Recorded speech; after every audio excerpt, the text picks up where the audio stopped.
Mara Morris asked us, what is your procedure, personally, for making your outfit ready to wear before you go out? For example, do you starch anything? Do you have any tricks for removing lint?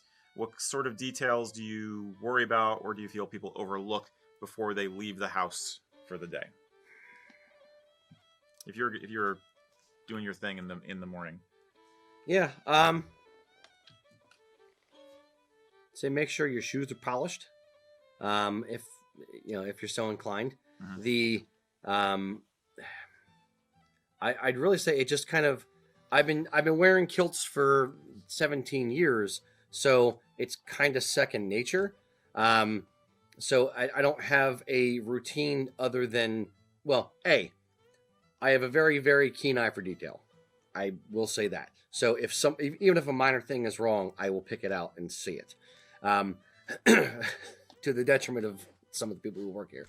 Um, but no, I'll just basically just get myself dressed in the closet, know what I'm going to be wearing that day. I'll, pick my my kilt hose out of the drawer, pick the flashes I'm going to want to wear, and then I'll just look at myself in the mirror just to make sure it's kind of sorted.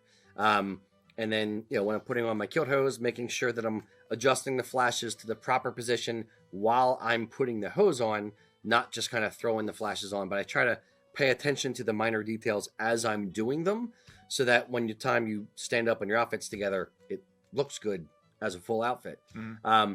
But it's just, to me, it just boils down to kind of just sorting myself out throughout the day, making sure there's no, dust or flakes or anything, making sure that, my beard is trimmed nicely, but that's not really kilt related. Yeah, it's just general grooming. Yeah. I think general grooming kind of is an answer. Is build thinking about the parts of your outfit into your general good grooming habits. I'm trying to think if there's anything specific that I would recommend. I mean, I have a lint brush that I keep handy if I need it, and just try and check. It's really helpful to have really good lighting in at least one room of your house. I have a problem at my house where I have very dim lighting in a lot of the rooms, not a lot of natural light. So having bright lights in the bathroom is definitely helpful. So make sure if you're bleary eyed at 6 a.m, you're trying to make sure that your shirt doesn't clash with your tartan. It's good to have some good light for that. And other than that, not a lot. I tend to put the kilt on last or almost last, so I can get the kilt hose and flashes done first and make sure they're perfect, without having the fabric in the way when I'm looking at stuff. Yeah, pretty simple for me. Yeah, there's not a lot to it. Just pay attention to what you're doing. I don't really have any starched. He asked specifically about starch. I don't starch anything. My shirts I don't really starch. I don't wear neckties a lot. Oftentimes, if I'm wearing a button-up shirt, I'll just leave the top undone with a vest and rolled up sleeves kind of look. I'm a little bit more casual, dressy-ish as a style. If I'm going out for formal, then I'll make sure my my top button's done. I'll have my the wing collar is folded down appropriately. The bow tie is nice and centered. The band is straight around the collar and that kind of thing. Not too tight that it's crimping the collar. Right. Little details like that, but those are. Yeah, I'll make sure my kilt pin's in the right position. But it's just a matter of just, paying attention as you're putting together each part of the outfit individually, and then the whole thing comes together by itself. Yeah, I think the more habitual you are about wearing the kilt and the stuff that goes with it, the less you need to think about this stuff.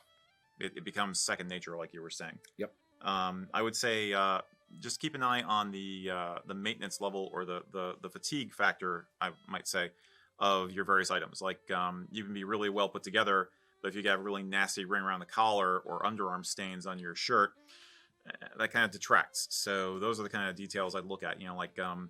Is the edges of the leather on your sporran getting worn? Like, have you had it for like 20 years and it's really starting to look ratty?